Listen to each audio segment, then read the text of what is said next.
வெற்றி மாநாடுக்கு கோவை புறநகர் வடக்கு மாவட்ட செயலாளர் வி ராஜ்குமார் அவர்கள் அழைக்கிறார்.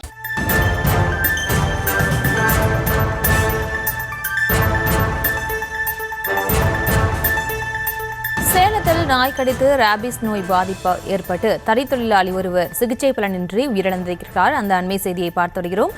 மேலும் இவர்களோடு இணைகிறார் எமது செய்தியாளர் சிலம்பரசன். வணக்கம். மேலும் விவரம். வணக்கம் பிரியங்கா.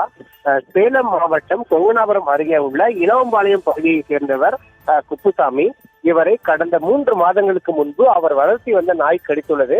குறிப்பாக அவர் வளர்த்தி வந்த நாயானது அருகில் இருந்தவர்களை கடித்ததை தொடர்ந்து அதை தடுக்க முயன்ற போது இவரையும் கடித்ததாக கூறப்படுகிறது.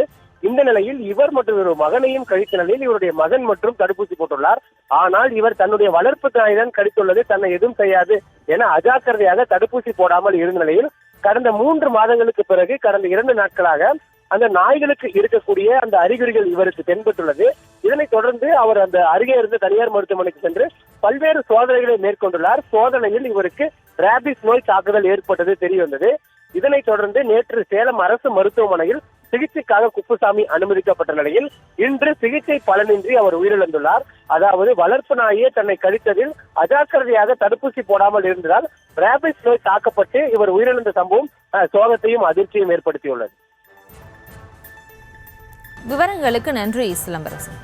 வெற்றி மாநாடுக்கு கோவை புறநகர் வடக்கு மாவட்ட செயலாளர் வி ராஜ்குமார் அவர்கள் அழைக்கிறார்.